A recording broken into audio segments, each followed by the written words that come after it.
ভাই বোনেরা, এগুলো আপনাদের সামনে কি? এগুলা যাই আপনাদেরকে উপহার দিল এই ছাত্র দল, মিরপুর উপজেলা ছাত্র দল। এগুলা কি জিনিস দিয়েছে আপনাদেরকে?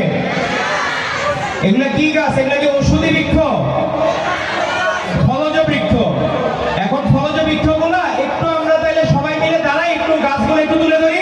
সবাই একটু দাঁড়াই, একটু গাছগুলো একটু তুলে ধরি। সবাই দাঁড়াই, একটু গাছগুলো তুলে ধরি প্রত্যেকের হাতে। আপনাদেরকে কেন দাঁড়াইতে বললাম? আমি আবার ডাক্তারও তো, 1 ঘন্টা পর পর 5 মিনিটের জন্য দাঁড়াইতে হয়, তাহলে ব্লাড সার্কুলেশন ঠিক থাকে। এই জন্য আপনাদেরকে দাঁড়া করাইলাম। সবাই হাত তুলে একটু গাছগুলো দেখি আমরা, কার কোন ফল পড়ছে আপনারা বলতে পারবেন? কার কোন ফল গাছ পড়ছে? এগুলো কি ফলের বৃক্ষ? এটা কি আম গাছ? এটা কি জাতের আম? এটা গাছ থেকে বলা যায়? যাক, আপনারা বসেন। আপনাদের অনেকক্ষণ বসেছিলেন, ব্লাড সার্কুলেশন ঠিক হলো। এখন আপনাদের যেহেতু আজকে এই কুইজের আয়োজন, আজকে আমাদের এই অনুষ্ঠানে প্রধান অতিথি হিসাবে আমরা একজন বীর মুক্তিযোদ্ধাকে পেয়েছি। এটি আমাদের জন্য অত্যন্ত গর্বের এবং আনন্দের, কারণ যারা ছিল বলেই আমরা এই স্বাধীন বাংলাদেশ পেয়েছি। যাদের জন্ম না হলে আমরা স্বাধীন বাংলাদেশ পেতাম না। আরেকজন মহানায়ক আছেন, যার জন্ম না হলে আমরা স্বাধীন বাংলাদেশ পেতাম না। সেই মহান স্বাধীনতার ঘোষক কে ছিলেন? আমাদের মহান স্বাধীনতার ঘোষক কে ছিলেন? আমাদের বোনরা কে ছিলেন ঘোষক? শহীদ রাষ্ট্রপতি জিয়াউর রহমান বীরত্ব। উনি যদি স্বাধীনতার ঘোষণা না দিতেন, তাহলে কি আমরা বাংলাদেশ পেতাম? আমরা পেতাম না। আপনারা যখন আপনাদের নাম লেখেন, নামের পরে কি নাম থাকে? পিতার নাম থাকে। পিতার নামের পরে কার নাম থাকে? এই মাতার নাম কে সংযোজন করেছেন আপনারা বলতে পারবেন? এই আপনাদের জায়গায় যদি আপনাদের নাম বাদ পড়তো, আপনারা যখন ভবিষ্যৎ প্রজন্ম নিজেরা মা হবেন, ছেলের তো অর্ধেক জিন বাবার কাছ থেকে আসে, অর্ধেক জিন মায়ের কাছ থেকে আসে। যদি আপনাদের অংশ না থাকতো, আপনাদের খারাপ লাগতো না? তো এই যে নাম সংযোজন করা, মাতার নাম, এটি সংযোজন করেছেন আমাদের আবাসীন দেশনেত্রী বেগম খালেদা জিয়া। তার জন্য একটি জোরে করতালি হয়ে যাক, যে উনি যদি এটি সংযোজন না করতেন, আমাদের মায়েরা বঞ্চিত হতো। আজকে সেই মায়েদেরকে বঞ্চিত করার একটি অপচেষ্টা করছে একটি রাজনৈতিক দল।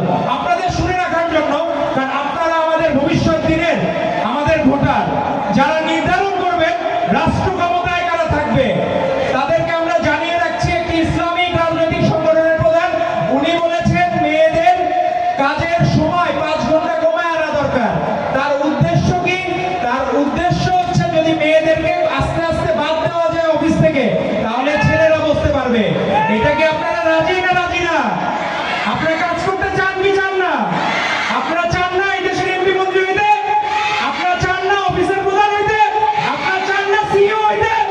তো আপনারা চান, কিন্তু আপনাদেরকে বঞ্চিত করার জন্য একটি রাজনৈতিক দলের অসৎ উদ্দেশ্য আছে। তারা মেয়েদেরকে আস্তে আস্তে কাজ থেকে কমায় কমায় বলবে, আরে ভাই ওরা তো কাজ করে না, ওদেরকে বাদ দিয়ে দেই। তো আপনারা কি সেটি চান? তাদেরকে ঘৃণা ভরে প্রত্যাখ্যান করতে হবে, সবাইকে লাল কার্ড দেখাতে হবে তাদেরকে। এবং আপনারা আমাদের ভবিষ্যৎ দিনের ভোটার, আপনাদের জেনে রাখতে হবে 47-এ যারা পাকিস্তান চায় নাই, 71-এ যারা বাংলাদেশ চায় নাই, সেই অপশক্তি এখন বাংলাদেশের ওপর ছুরি ঘোরানোর চেষ্টা করছে। কিন্তু বাংলাদেশ মানুষ তাদেরকে গ্রহণ করছে না। তো তারা বিভিন্ন লেবাসে জান্নাতের টিকিট নাকি বিক্রি করা যায়। আপনি যে নামাজ পড়েন, আপনি আল্লাহকে খুশি করার জন্য করেন না, কোন রাজনৈতিক দলকে খুশি করার জন্য করেন। তো আপনাদের আল্লাহর উপর যদি আস্থা থাকে, এই যে আস্থা, সেটি 77 সালের সংবিধানে প্রথম সংযোজন করেছিলেন শহীদ রাষ্ট্রপতি জিয়াউর রহমান বীরত্ব। আজকে এই জুলাই সনদে তারা এই জামাতে ইসলামী এই দলটি বাদ দিতে চায়। সর্বশক্তিমান আল্লাহর উপর আস্থা। আপনারা কি চান? আমরা কি আল্লাহর উপর বিশ্বাসী না? আমাদের অন্য ধর্মাবলম্বী যারা ভাই বোন আছে, তারাও তো তাদের ধর্মে বিশ্বাসী। আপনারা কি কোনো আলাদা করেন? আপনার হিন্দু বন্ধু হলে তাকে একটু কম জায়গা দেন, ও মুসলমান বন্ধু হলে বেশি জায়গা দেন, এরকম তো না। আমাদের দেশে হিন্দু মুসলিম প্রত্যেকে ভাই ভাই। আমাদের দেশে কারো কোনো ভেদাভেদ করা হয় না। আর আপনাদের যে ফলজ বৃক্ষ আজকে দিল এই মিরপুর উপজেলা ছাত্র দল, আপনারা কি জানেন তারেক রহমান প্রধানমন্ত্রী হলে উনি কি করতে চেয়েছেন? উনি যদি প্রধানমন্ত্রী হন, 5 বছরে 25 কোটি বৃক্ষরোপণ করবেন। তাহলে দেশটা কেমন হবে? আপনার কেমন হবে? পিছনে আওয়াজ হচ্ছে না, কেমন হবে দেশটা? তো সেই তারেক রহমান যদি প্রধানমন্ত্রী হন, তাহলে সারা বাংলাদেশে অক্সিজেনের সুবাতাস হয়ে যাবে।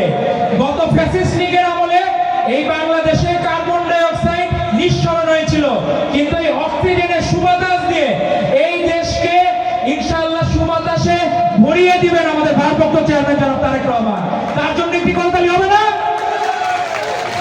আমাদের অনেক সুন্দর 31 দফা নিয়ে কথা বললেন রাজনৈতিক বিশ্লেষক, এবং উনি নিজে একটি উদ্যোগ নিয়ে এসেছেন। উনি 17টি বই লিখেছেন। এর মধ্যে জিয়াউর রহমানকে নিয়ে যে বইটি, আমাদের যে 25 জন এখানে কুইজে বিজয়ী হয়েছেন তাদেরকে জিয়াউর রহমানের বইটি দিবেন, আমাদের গুণী লেখক বিশ্লেষক। আপনারা তাহলে জিয়াউর রহমানকে নিয়ে জানতে পারবেন। আজকে জিয়াউর রহমানকে নিয়ে জানলে আমাদের অনেক সমস্যার সমাধান হয়ে যাবে। আপনি প্রতিটা জিনিস দেখবেন যে উনি আজ থেকে উনি এই জায়গায় বসে, উনি যখন রাষ্ট্র ক্ষমতায় অধিষ্ঠিত হয়েছিলেন, মালয়েশিয়ার থেকে বাংলাদেশের অবস্থা কিন্তু ভালো ছিল। আজকে মালয়েশিয়াতে বাংলাদেশের মানুষ ঘুরতে যায় না, বাংলাদেশের মানুষ তো ঘুরতে যায়, কিন্তু উল্টা মালয়েশিয়ার লোক তখন বাংলাদেশে ঘুরতে আসতো যখন জিয়াউর রহমান ছিলেন। আবারও ইনশাআল্লাহ ভারপ্রাপ্ত চেয়ারম্যান জনাব তারেক রহমানের নেতৃত্বে এমনও দিন আসবে বাইরের দেশের অন্য লোকজন বাংলাদেশে ঘুরতে আসবে, সেই দিন আর বেশি দূরে না। আপনারা ইনশাআল্লাহ সুষ্ঠু ভোট হলে বিএনপি রাষ্ট্র ক্ষমতায় অধিষ্ঠিত হবে, এবং আমাদের প্রধানমন্ত্রী কে হবেন? একটু জোরে বলেন, কে হবেন প্রধানমন্ত্রী? তো আমরা অপেক্ষায় আছি যে কবে আমাদের প্রধানমন্ত্রী, ভবিষ্যৎ প্রধানমন্ত্রী তারেক রহমান বাংলাদেশে আসবেন। আপনাদের এই সুন্দর আয়োজনের মধ্যমণি ছিলেন আজকের অনুষ্ঠানের প্রধান অতিথি, আপনাদের এলাকার কৃতি সন্তান, বীর মুক্তিযোদ্ধা অধ্যাপক শহীদুল ইসলাম। এখানে প্রধান উদ্বোধক হিসাবে ছিলেন আরেকজন ব্যারিস্টার, আমাদের শ্রদ্ধাভাজন বিএনপি নির্বাহী কমিটির অন্যতম সদস্য ব্যারিস্টার রাগিব রৌফ চৌধুরী, এবং আমার সাথে ঢাকা থেকে আমার টিম মেম্বার যুগ্ম সম্পাদক রাজীব আহমেদ এসেছিলেন। তো আপনাদের সকলকে ধন্যবাদ জানাই, এবং কুষ্টিয়া জেলা ছাত্র দলকে ধন্যবাদ জানাই, রাব্বি ও নিশাদকে এত সুন্দর আয়োজনের জন্য। এখন আমরা কি জানতে হবে, আমরা যে স্লোগানগুলো দেই, স্লোগানগুলোর মানে আছে না?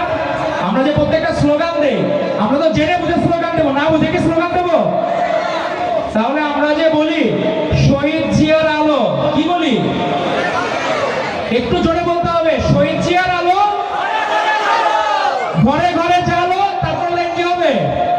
শহীদ জিয়ার আলো। আমরা আবার একটু বলি যে আলো যদি বাংলাদেশের প্রতি ঘরে ঘরে চলে তাহলেই বাংলাদেশের মুক্তি সম্ভব।